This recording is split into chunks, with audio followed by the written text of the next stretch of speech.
Hey, what are you doing on March 6th and 7th? How about making your way to DX3 in Toronto for a 2-day deep dive into digital marketing, digital advertising, and digital retailing?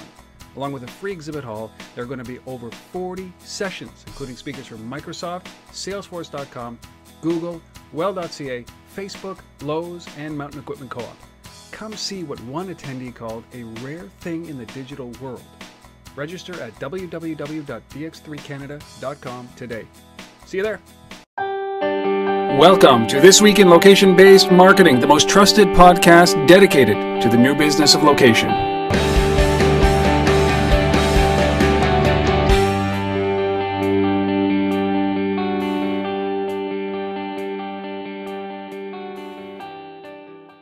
Hello, everybody, and welcome to This Week in Location-Based Marketing. Today is the day after Valentine's Day, February 15th, 2013. This is episode number 117. My name, of course, Rob Woodbridge from Untether.tv in balmy Ottawa, Ontario, Canada. With me, as usual, for all 116 previous episodes. No strikes here, no substitutes. The one, the only Asif Khan from the Location-Based Marketing Association. Located. Where Yes. you're in Toronto. This is great. I'm actually in Toronto, yeah. Yeah. Home, Toronto, man. And for those hockey fans for a second, we just, we got to talk about this for a second because there's a Battle of Ontario that's coming up. By the time this episode is live, it will have happened where the Ottawa Senators trounced the Toronto Maple Leafs in Maple Leaf Garden, despite the fact that we have lost our number one and number two top scorers on the team in Spezza and Carlson. Terrible blows. But sounds like excuses to me. But anyway, I'm just setting the groundwork. That's all. You know what? One of the greatest exports that came out of Toronto is a roots band, a Canadian roots band called Blue Rodeo. I saw them last night at Scotiabank Place for Valentine's Day. It is the best thing in the world because they come here every Valentine's Day and it's like a pass. I know exactly what I need to do on Valentine's Day and just work on getting great seats. So there's the one export that I can appreciate from Toronto, aside from Asif. There you go. Speaking of roots, another great company, right? Canadian roots, yes. There you go. So big episode. Before we jump into this episode, a few quick announcements. I want to welcome you folks who are listening from GPS Business News and Street Fight. Welcome. Thank you for participating. If you guys want to reach out and communicate with us, there are a few ways to do that. You can reach out at rob@untether.tv or asif@thelbma.com. You can reach us on Twitter at Rob Woodbridge or at AsifRCon. And you can also leave voicemail for us now at untether.tv/talk. That's TALK. Leave a voicemail for us. Leave a comment. Leave a suggestion. We'll play it on the air. But don't be shy. But keep it to 30 seconds or less. Some of them that we got last week were like 3.5 minutes, and I can't use any of that. And I'm not going to edit them. So please just keep it to 30 seconds or less at untether.tv/talk. See, if you've got some big things that are coming up in the next couple of weeks, why don't you talk about what's going on with the LBMA before we get into the stories? Yeah, absolutely. It's a busy next few weeks coming up. Well, it's always busy, but we've got a couple of events that I'd like to highlight. So at the end of this month, on February the 28th, the LBMA Atlanta chapter is hosting an event in partnership with an agency called 22 Squared. So again, it's on the 28th. It should be great. I'm going to head down there, going to do a quick little sort of welcome and highlight some of the new data from our recent study. But yeah, we've got Coca-Cola involved. We've got Scout Mob on the panel, Toyota, partner from Sapronov and Associates, which is a law firm doing some work around privacy and location issues. So a good general discussion about, all things location. And again, February 28th in Atlanta. Just prior to that same week, I'll be in Las Vegas for the Digital Signage Expo, which is a huge conference, the biggest gathering in North America of digital signage companies, vendors, suppliers, manufacturers, mobile companies, all trying to work around digital out of home and digital signage and place-based media as well. So that should be really fun. It's going to be a lot of people. I'm doing a session over there on location and mobile and how that's coming together with digital out of home. So looking forward to that as well. So all of those events are on the site. So thelbma.com/events. Yeah, because you don't know anything about digital out of home and location-based marketing and mobile and all that stuff, right, Asif? Nothing. Totally out of water for you. Like, this is like fish out of water. Yeah. Well, good luck with that, man. Good luck with that. Yeah. Thank you. Yeah. Well, support these events. Go to hit if you're in Atlanta or the Atlanta area, hit up the LBMA event in Atlanta and also Digital Signage Expo in Vegas. There's no reason that you shouldn't go to Vegas. Just go to Vegas. And for those of you who are heading off, I mean, it's Mobile World Congress and then it's South by Southwest. This is a pretty busy time, of which I'm not attending any of them, but enjoy those who are. All right, before we even get to the news, we've got this great new segment, which I've had incredible feedback around, which is our little app fascination, the things that we love, the apps that we find that we love, that we're using every day. And we've had a couple of weeks of this, and it's sticking. I don't know about you, it is sticking because we use these apps, and why not share that? Why not share some of these these innovative location-based marketing apps that we love so much? So today, Asif, you happen to find one here. We've talked about these guys before, but your fascination is? It's called Talkbits, Talkbits. These guys are out of Zurich. And we have talked about these guys before. They raised a little bit of capital a little while back, about $2 million. And they're back in the news this week and sort of kind of jumped back on my radar. And, they're doing some really interesting things. And Talkbits is sort of described as the fusion between social discovery apps like Banjo or Highlight and old-fashioned walkie-talkies. So it's really interesting. It's all about voice messages instead of text-based discovery. It's all about letting people hear short messages from those around them, either in a private way or a very public way. So you can create your own community, your own private channel. Or like in the old days of walkie-talkie, you can listen in on other channels, which was part of the fascination of, for a lot of kids growing up, that had a walkie-talkie, is kind of just listening in, hearing what the truckers are saying and all the call signs back and forth. And so it's a little bit interesting for me to see that, in a smartphone age, that a walkie-talkie kind of functionality can be relevant. So I like this. I like the fun of it. I think it's interesting. They're European based, as I said, but they just announced last week, or this week actually, that they've launched in the U.S. and the U.K. as well. So we'll see how that goes, how that growth emerges, and yeah, could be fun. This is why these are the things that we love, right? We've talked about Broadcaster a lot, and it's for that reason that audio archiving and the ability to create some kind of experience around a place.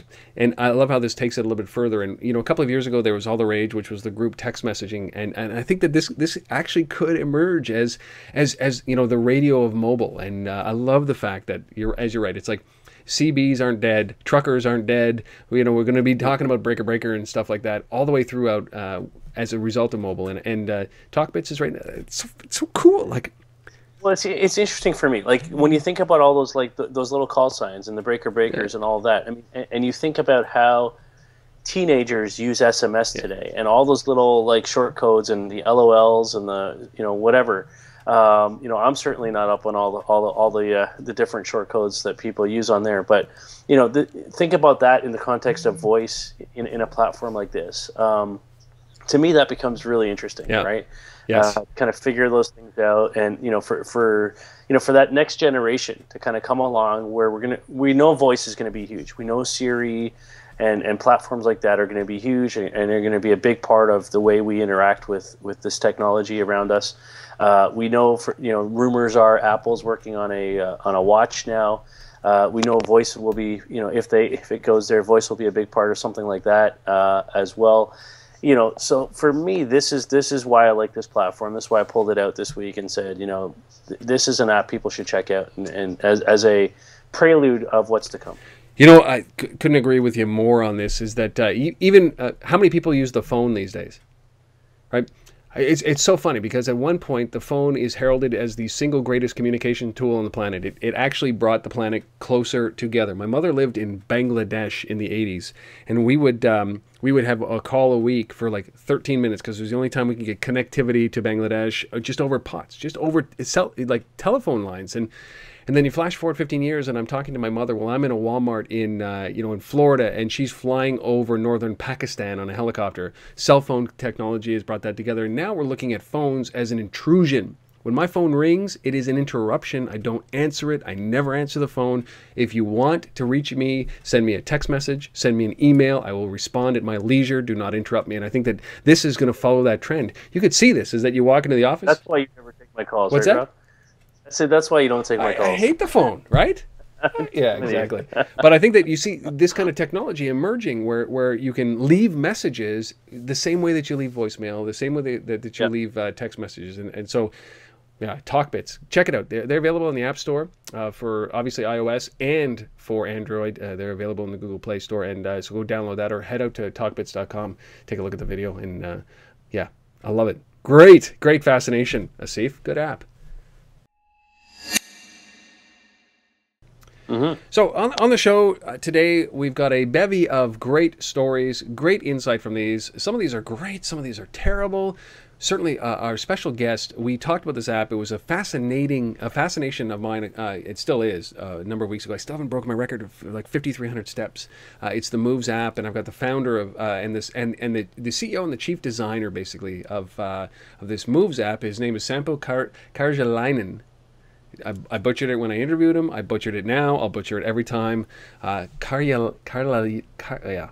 See, it just doesn't work. But Karjalainen is Sampo's name, and he's going to be talking about Moves and about the reasons why he built it. And he'll be coming up in a little while. We've certainly got our stories, certainly some funding, and our resource of the week, which is very cool. This is what big data really means and how it can help you with a company like ESRI putting out some really interesting stats. You're going to have to wait till the end of that. So why don't we jump and start this discussion on location-based marketing, tactics, tips, and suggestions, and a little bit of insight with our first story.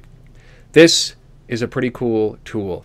I got to tell you that the first time I heard this is about ping for alerts. The first time I read this, Asif, when you suggested this story, I thought, no. But then as I was thinking about this a little bit deeper and I was reading some of the articles and I was reading about the company, I thought, oh yeah, I love this. Ping for alerts. Talk about these guys. First story. They raised a little bit of money. Yeah. Great company out of New Hampshire. One of the founders is a guy named Norm Archer, and I actually had a chance to chat with Norm this week. They raised $4 million to kind of take this platform forward, and this is all about emergency alerts in a very hyper-local way. And the interesting thing about this for me is there's a lot going on right now in the U.S. in particular around emergency alerts, and so there's a national system that was approved or written into law last year, by the government, U.S. government, and sort of mandating the carriers to provide a system for emergency alerts, sort of like we have emergency broadcast on television, the same kind of thing. In fact, the same audio tone that you used to get on the television, when they test the emergency broadcast system, that same tone is what gets pushed to a cellular device with this new CMAS system, as it's called. And so the way that system works is the carriers are basically required to, in situations like when you have the storm like Nemo, or you've got a hurricane coming, or you got whatever, you basically push out notifications or warnings over the devices. It's not using SMS. It's just coming directly into the device, and basically broadcasting that there's an alert here. There's a good and bad to that. Obviously, people want to know about disaster about to happen around them and be able to deal with it. But I've already read stories based on the sort of this national system that people are getting the alerts in the middle of the night while they're sleeping. They're getting stuff and there's no way to really opt out of it or things like that. So that's kind of the national system. Ping4's system is completely different because this is an app-based system that does require opt-in. It's Android and iOS. It's text and audio, as well as multimedia data. And so there's a lot of possibilities in how you can use this. But what I really like about it, what really appealed to me about this in particular is it's not just national emergencies and things like that you can deliver information about through the system. But it could be something very hyper local, like specific to an individual building or university campus issue, or just something going on in a particular municipality. So I think there's obviously there's a need for national emergency broadcast systems like CMAS, but I think there's even more need for very hyper-local emergency alerts. And I think the other thing too, and then I'd love to hear your comments, Rob, but the other thing for me too about this is that emergency alerts and location-based platforms like this really work well together, because we talk a lot about privacy issues. We talk a lot about consumers, and having to drive consumers to opt into services. I talk a lot about the reason for people to do that is about an exchange of value. And for me, this is an ideal exchange of value. I mean, I want to know when there's a problem. I want to know when there's something going to happen so I can take action about it. So there's a definite exchange of value. I see a lot of people jumping onto a platform like this. I see a lot of governments and institutional organizations, leveraging a platform like this. So, well done, for Ping4 on raising $4 million. Hope you can build it out from there. Yeah, my initial reaction, as I told you before we actually started recording, was, I don't want multiple systems, right? So there's an emergency broadcast system. I understand that when something happens, when, in television, when my screen goes blank and that sound plays, I know. We're all conditioned. We all know what that sound is. We're all conditioned for that. And what I hate to see is competing messaging going out on different platforms for different devices. And that's why I like the ubiquitous nature of SMS and feature phone, is that it works across the board.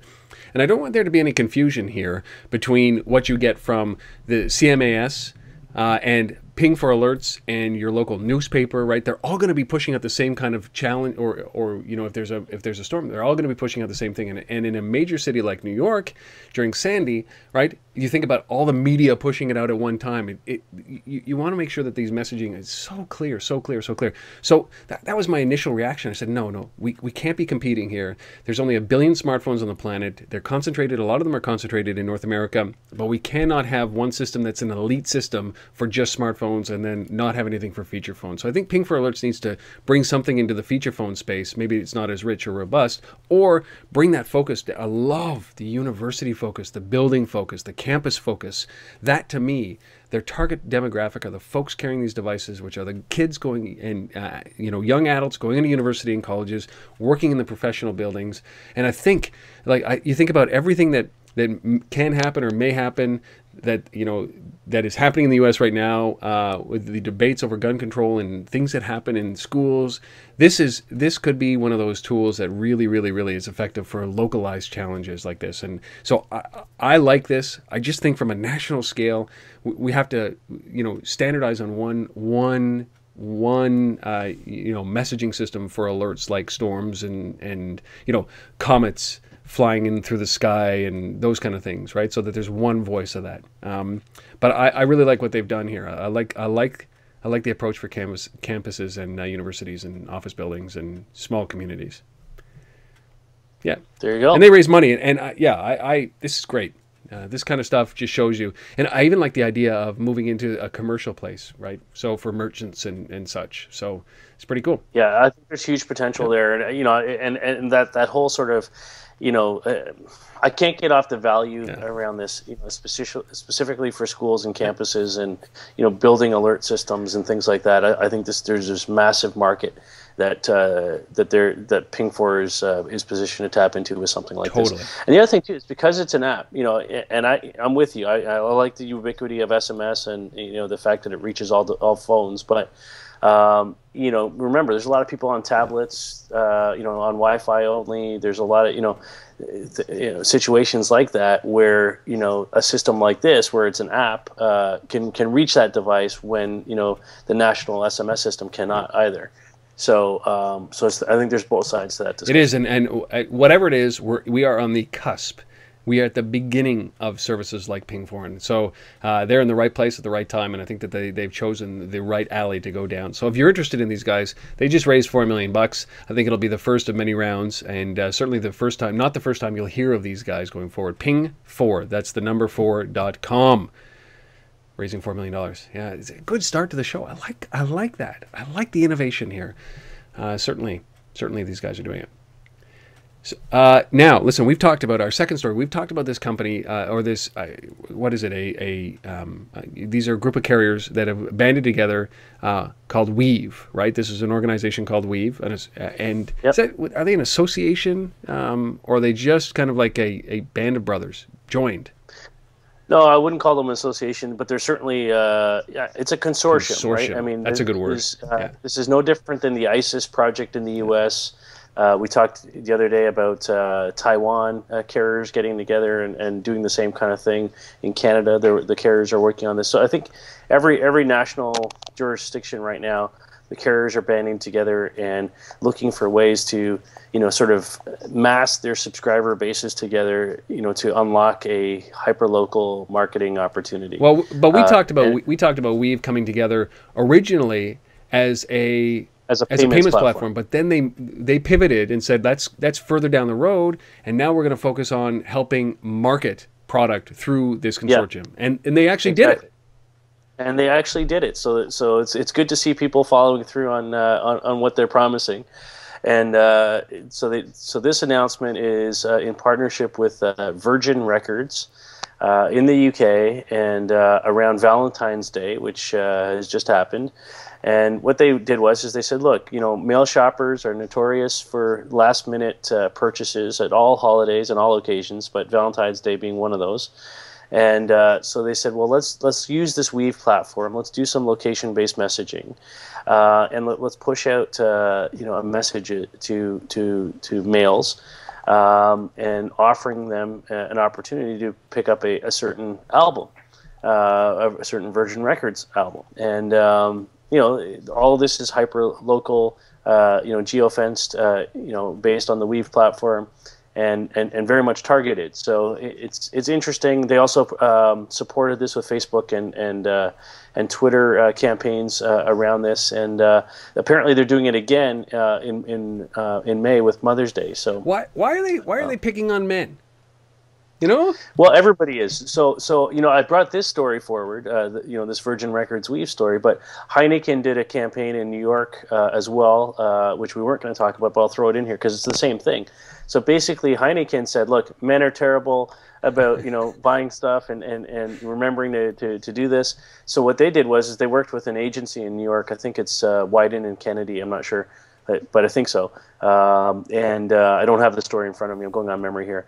And what they did was they had the agency went and bought up a bunch of seats at big restaurants across New York City, and held them as reservations because men never remember to make a reservation for dinner, apparently. And Heineken did this, and then you could tweet a special hashtag to Heineken for a chance to get one of these tables in a New York restaurant for your Valentine's Day dinner. So there's a lot of this kind of stuff going on, around Valentine's Day, and trying to get after that, I guess reluctant or forgetful male shopper. Well, that would have been me, right? Had it not been for Blue Rodeo, we would have been having this conversation yesterday afternoon. It would have been the same thing. It would have been, so what do you want to do tonight? I don't know. What have you got planned? I don't know. What do you want to do? That is exactly the conversation. So I'm more apt to go with a Heineken move, which is reserving some tables and allowing you to basically reserve through Twitter, than I am to go and buy the latest album. But the fact that Weve is doing this, and the fact that we are unfairly being targeted, I've just basically agreed with the fact that pretty much most men suck on Valentine's Day. But the staggering stat that I read was that we spent $15.6 billion on Valentine's Day on cards and chocolate and candies. Oh, it's such a... We got to... You know what? This is our new business. We got to fabricate. We got to build our own holiday like this, or not even holiday, event where it's just us that has the goods that people have to spend money. I don't care if it's $100 million or $2 million or anything like that. So Valentine's Day, $15.6 billion. It's big enough market. Foursquare's got Foursquare Day. We got to be able to have like LBMA Day or something. I don't know. And it's just we got to make it big. Got to make it big. 15.6 billion. So that's cool. I'm really impressed that we've actually pulled together and did this with Virgin Records. It just sounds so funny that it's a record store that is the first innovation from Weve, and they need the help because most of them will just go and download it from iTunes anyways. There you All go. right, our third story. Speaking about these big companies certainly trying to figure out how to do location-based marketing. Why do they always default to ads? And I guess that's the lowest common denominator. But we're talking about Olive Garden and Applebee's, two huge chains in the United States and some in Canada. But these companies are now starting to look at location-based targeting, banner ads or videos, in order to be able to drive people into their restaurants or to find more information, download coupons, those kind of things. So these guys are actually getting into location, which is interesting. But I'm mixed on this because, man, they're not fast food. So most of the people make a decision to go out to dinner. They're not trying to figure it out. And if they're trying to figure out what they're going to have fast food, which is typically the way that we see things. But talk about Olive Garden, Applebee's, two different ways of doing it, both location-based marketing. Yeah, the reason I pulled this out is obviously first of all, it's nice to see the big fast casual restaurant chains stepping up and leveraging location to do better targeting. There's a study that came out this week from Verve Mobile that eConsultancy also referenced, saying 27% of all brands in the U.S. this year are going to invest in location-based targeting or marketing. So that's huge to see that kind of number. And for me, that's illustrated when you see brands like Applebee's, like mom and pop, not mom and pop, but mother and pie. Might be a better term, brands, restaurants that people, regular people go to, stepping up and kind of leveraging this stuff. Two completely different approaches to it. I'm going to say I really like the Applebee's one here because what they've done is they're using the Hulu video platform. And so a lot of people use Hulu or Hulu Plus on the iPhone, consuming lots of video content. And what they've done is they're inserting 15-second commercials in the middle of that, whatever the video stream is that you're watching. And those commercials are obviously Applebee's commercials. But in the top left corner of the page is an ad for Applebee's that when you click on it, it's location-based. It finds from where you are right now, shows you directions on how to get to the closest Applebee's. You can view the local menu. You can even place an order. All directly through this system. So it's all enabled, all through this kind of video ad insert on top of the Hulu platform. So I really like that. I think that's really smart and makes sense, for brands to be doing this. Olive Garden, similar kind of thing, not using Hulu this time and not video, but they're working in New York. They're working with NBC4 New York's app. So if you're a follower of NBC4, the local news channel, and you have their app, they're running mobile banner ads along the bottom of that app, and then when you click on it, it takes you to information about some new menu items, 5 different entrees that they're trying to promote with low calories and this kind of stuff. And then there's a call to action there. There's a map. You can view a menu. You can do a bunch of things similar to the Applebee's experience, except this time not video coming from a straight banner ad, but all location targeting. Yeah. And I certainly like the Hulu piece a little bit more because I think that you're setting up the expectation that that's going to be a destination for you to go to Applebee's. It's not like haphazard, like I'm walking around checking out the NBC app and then I'm going to decide that there's an Applebee's around the corner or an Olive Garden around the corner and go to that. And I think it's interesting, but I like the Applebee's much better because I want to influence somebody. We talked about this last week. My gripe last week was I want to influence somebody from the couch to my door. That's the big goal, is get them out of the house, off of the couch, or wherever they are. They could be in a hotel. From there into your place of business.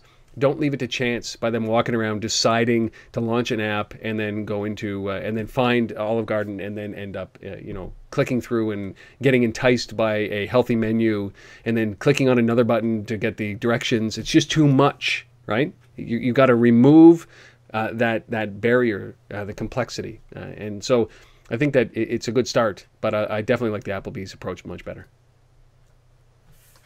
There you go. All right. Those first 3 stories. We got much more, but we're going to break this up a little bit because we have got Sampo, who is the CEO and the founder and the chief designer for this great app that I just love still to this day. I check it 10 times a day. So I sat down. I finally actually got a moment with him, and we talked about the app. We talked about Moves. We talked about the reason why he built it, a little bit of the history, and I'm just going to give you a small sampling of that conversation. The whole thing will be available on untether.tv in the coming weeks. Please go and check it out when you have a moment to do that. Subscribe to the newsletter, and you'll get it in your inbox. You don't even have to think about it, or subscribe to the iTunes feed. You just won't have to think about it. But here is Sampo Karjalainen. It's Karjalainen, who is the CEO and the chief designer of Moves, and he is going to just talk about this great app. And the it took him a year, Asif, to build this thing.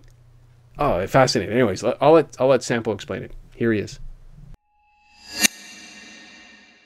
Welcome, Sampo. Thank you for doing this. I really appreciate you spending some time here with us. Yeah, thanks a lot. Okay, so I have been proclaiming, I have been talking about Moves since it was launched. Since I saw this app, I nearly died when I saw it. I tried it out, almost immediately fell in love with it. Now I use it every single day. I check it 10 times a day. For those people who have not heard about what Moves is, can you describe what Moves is? Yeah, sure. So Moves is an activity tracker for the rest of us. It makes your physical activity visible and helps people kind of understand their life. It's also like an automatic diary of your life. So it shows the places you've been to and the activities you have done. And we think that by making the everyday activity visible, we make people more mindful about their everyday life. And we think it kind of helps people build kind of intrinsic motivation to move more and have nice experiences outdoors and things like that. Well, so it's really designed for people who don't consider themselves as kind of active sports people. It's for people who benefit most from kind of everyday walking and cycling and kind of that type of activities.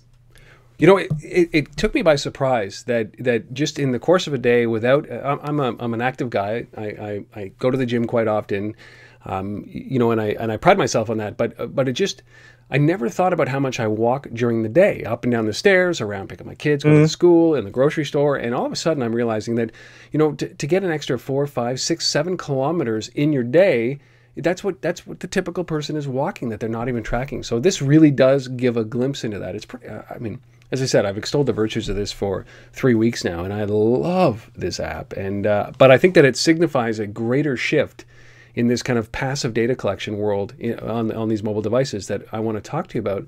But before we even dive into Moves, who are you, Sampo? Like you're in Helsinki, and so my background is in virtual hotels.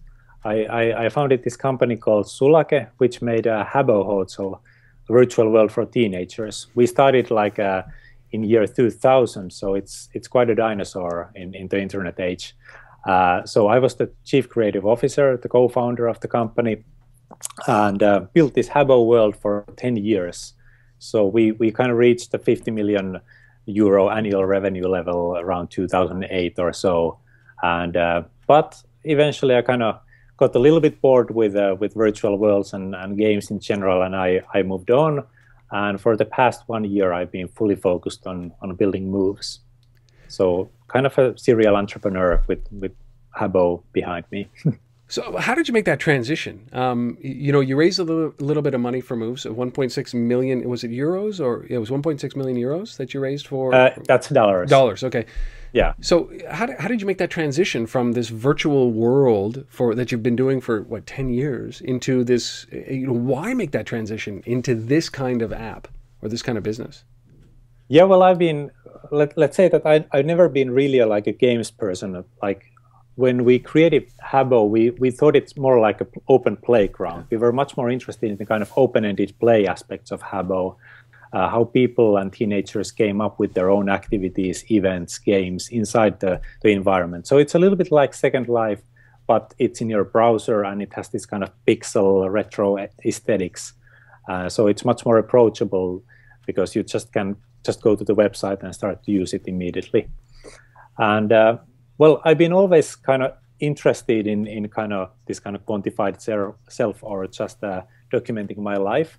So I did a number of experiments some years ago, trying to record all kinds of digital stuff that I leave behind, collect it to my hard disk, and try to analyze in different ways. And this is kind of a continuum of that train of thought. And together with the other Habbo co-founder, Aapo Kyrölä, we first founded Habbo, and now we founded this Move. So we kind of continue together. The concept of continuous or always on in the background, you know, that really appeals to me because, you know, as I see this, is that there's now a battle going on for, and maybe you can talk about this, there's a battle going on for the front screen. There's studies that have been done in Germany around, you know, the way that people, there are 7 different ways that people organize their apps, right, on the front screen and in folders, by categories, by actions, by activities. It's very in depth, and it's all of a sudden becoming a profession to study how people put apps on their devices, and so it's so competitive. Now, what I love about this is that there are a few apps. I've seen it in Moves. I've seen it in this app called Flock, where it just runs. You launch it, you install it, you launch it, and it just runs. And you're not worried about front screen because it always is there. How? I mean, walk through the methodology that you guys went through. Is it you just want to be collecting data all the time, and this is the easiest way to do it? Yeah, it's an kind of all-day activity tracking app, so it needs to run continuously in the background. And luckily, the iOS currently supports that type of a use case. At least, like it's an okay support, but it could be improved a lot. So I think Apple and of course Google, they could support the use case even better. But it's good enough to get started, and that's kind of the whole point of Moves, that it works continuously in the background. And I think it's ushering in this new generation of apps, and I think that it's incredible. And so you talked about it very quickly about this, the technical challenges that you guys have gone through over the last year as you've been huddled around testing this application before launch. I mean, when did you start in the actual development of what is now Moves? Well, the first prototypes of the continuous tracking was done like over a year ago. I think in December or January 2012. So after that, we kind of set up the full team and started to develop the actual version and really built like a production quality product. But we had to do quite a lot of R&D to figure out the ways that we can conserve battery and try out all kinds of algorithms to recognize the activities. And also the places recognition was like another challenge that we were not quite sure if we're able to do it, but eventually we found out a way to do that as well, in addition to the activity recognition. It's been a lot of work. It wasn't like fully clear if we're able to do all of this, but well, luckily we learned some things kind of as we worked on it, and it's been great to be able to kind of show that it's doable with the current technology. So obviously one of the biggest challenges that you had to overcome was with pervasive connectivity comes pervasive battery drain, right? So, I mean, you obviously worked around that, and through all your frequent asked questions and everything that I've read about you guys is that, well, this is an always on piece of software. It isn't always connected to GPS. It isn't always going out and draining your battery. So, I mean, obviously that was the biggest hurdle, would you say, that you guys had to get through this past year?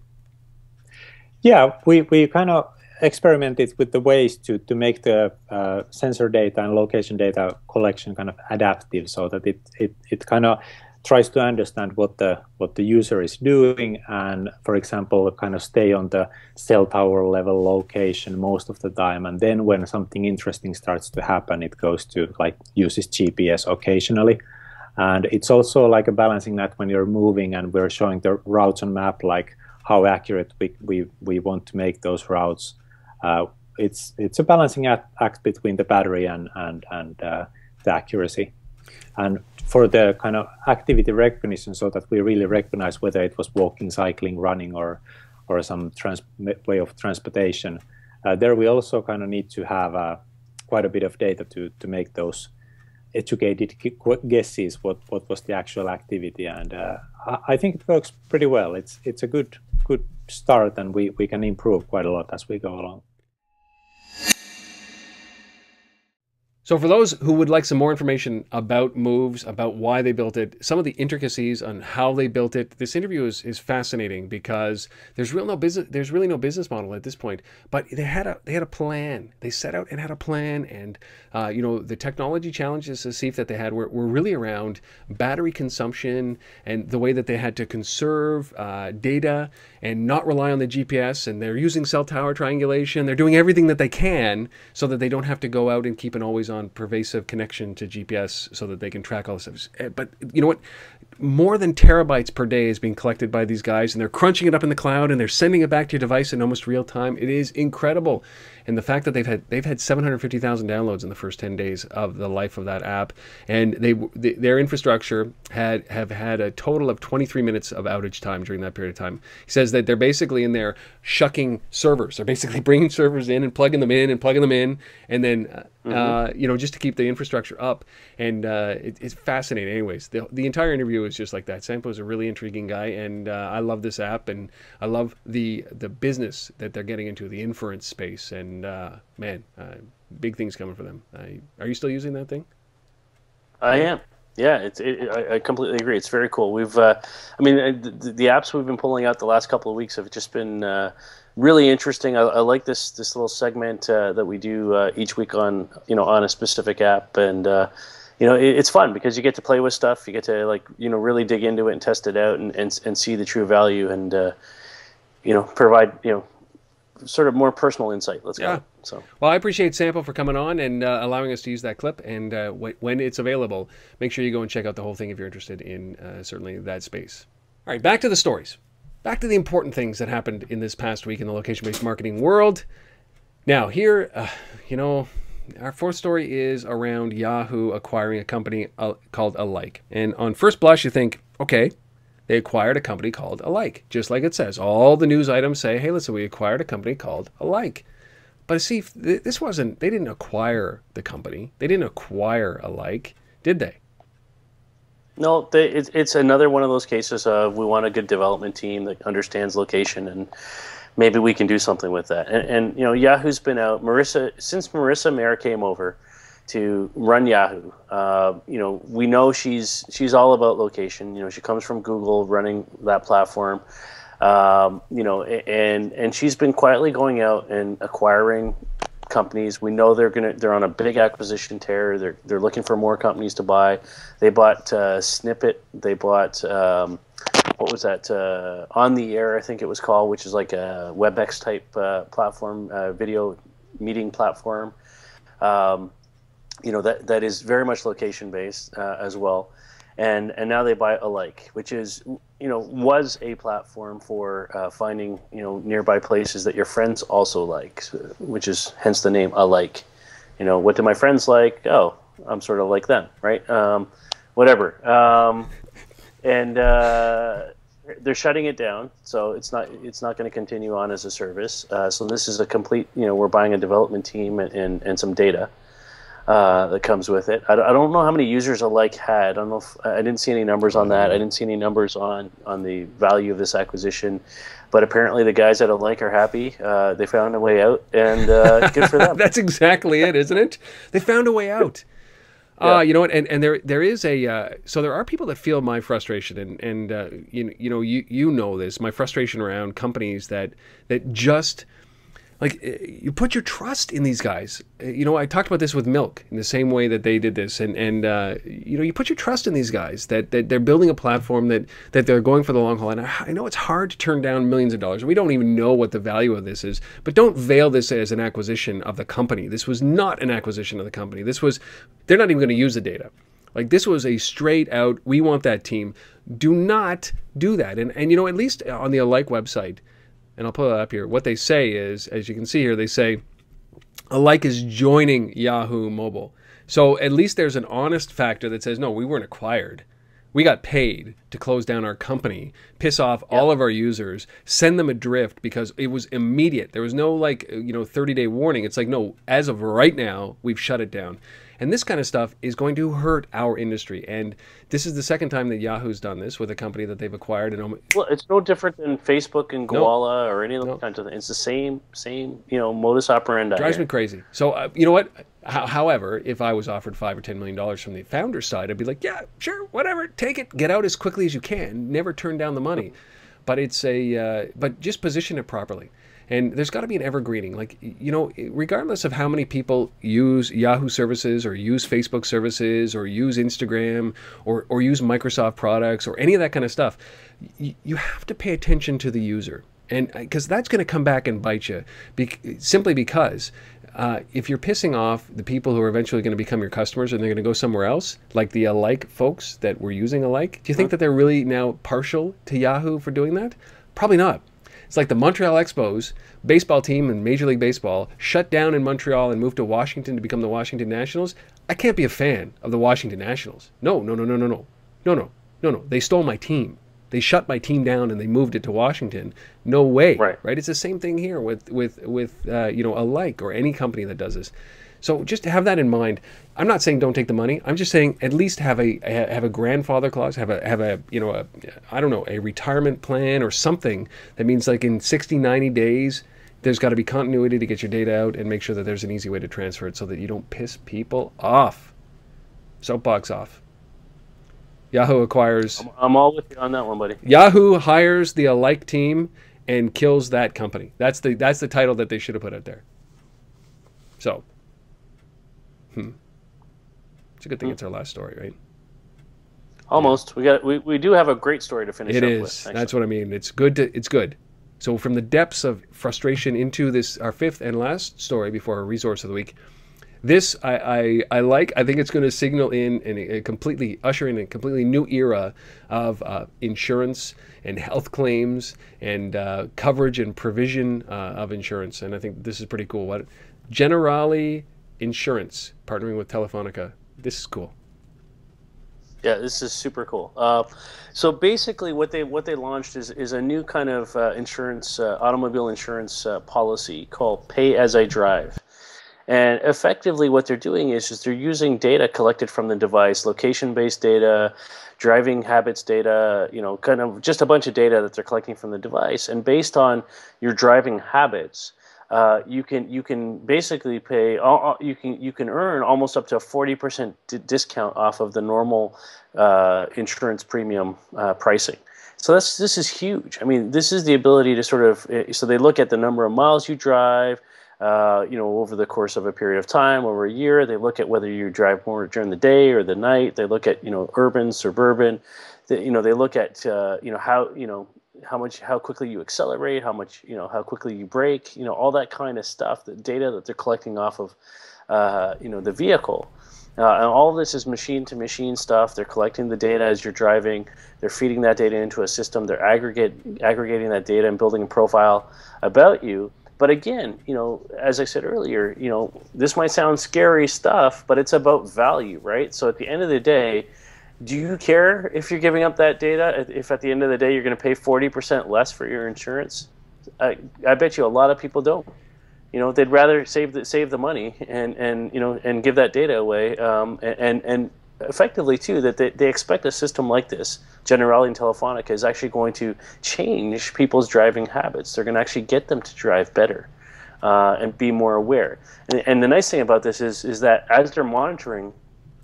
As the system's monitoring your driving habits, you can actually, as a user, you can actually go in and look at that yourself and kind of be aware exactly of what they're collecting and make changes to your driving habits accordingly.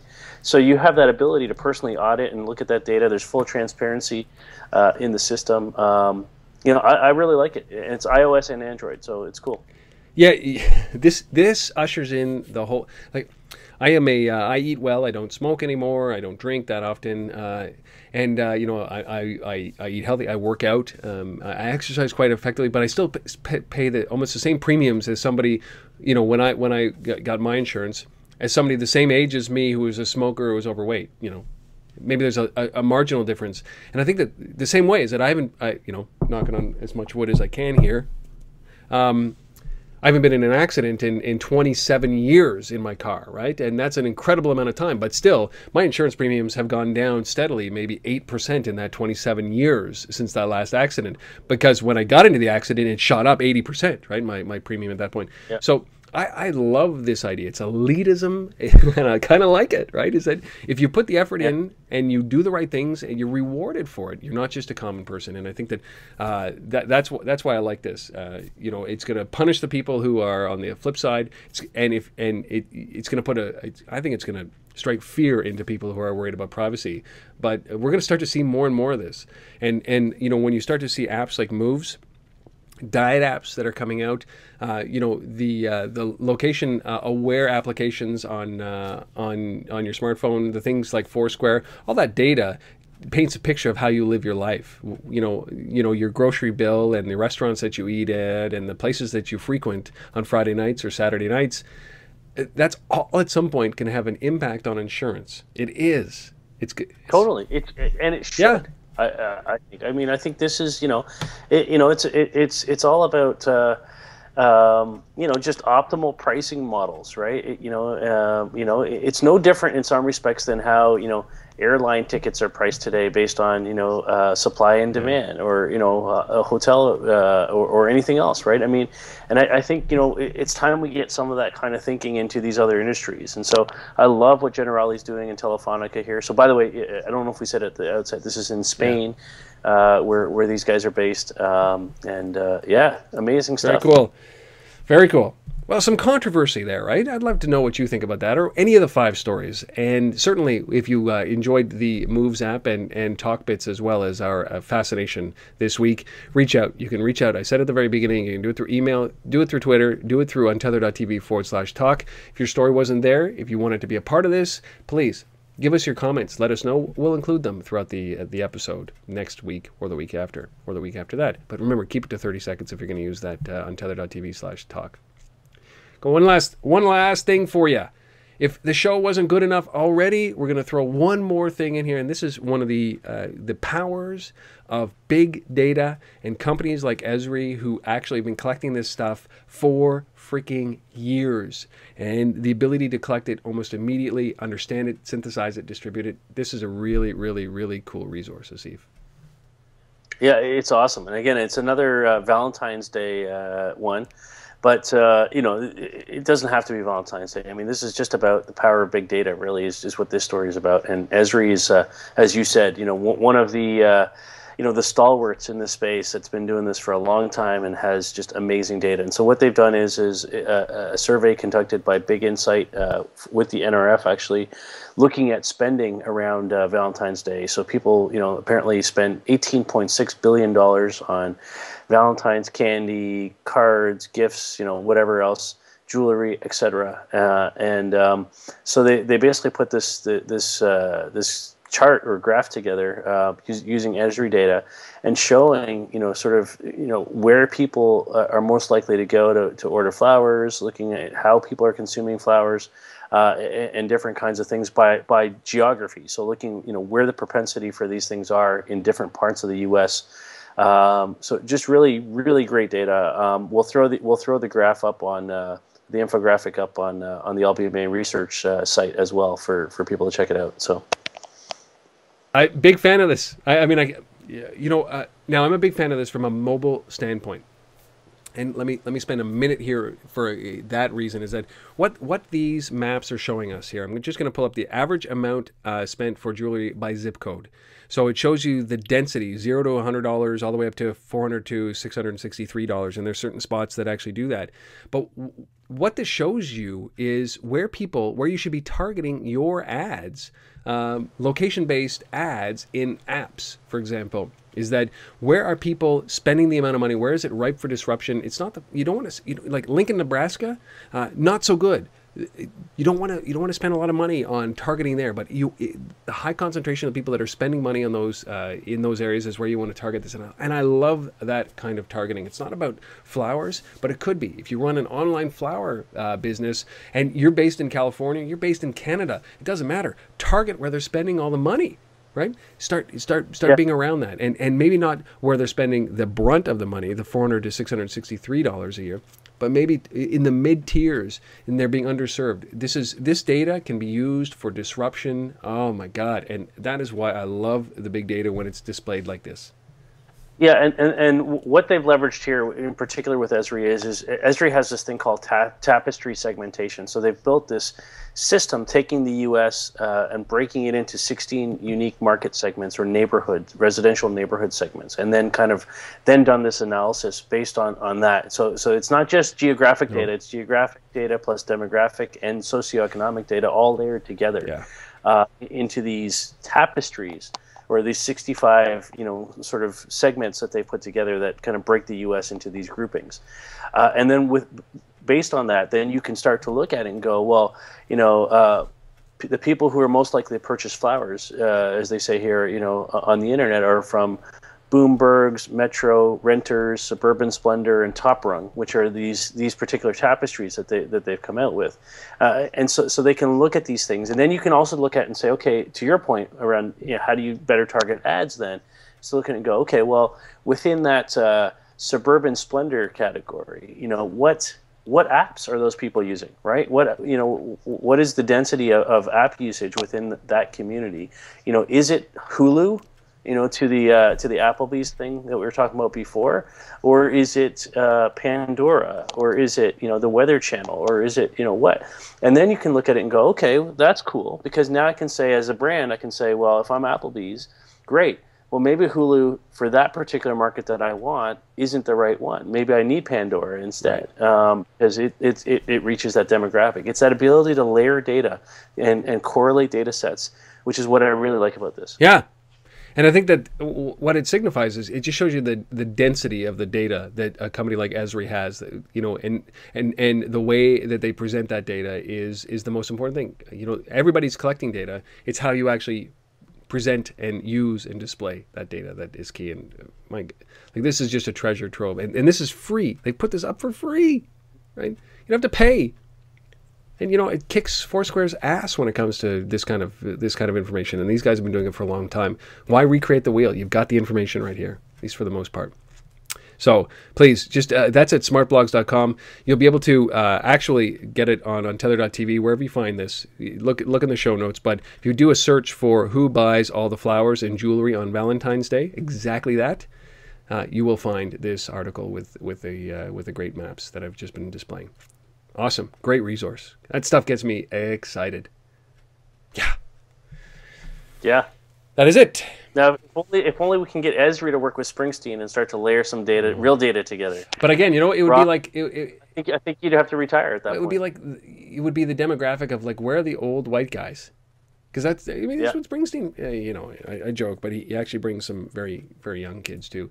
The reason I had kids, really, quite frankly, is so that I can actually get some attention from Springsteen into concert. He's just got to live long enough so that I can bring my 6-year-olds. So they're too young to go to a show.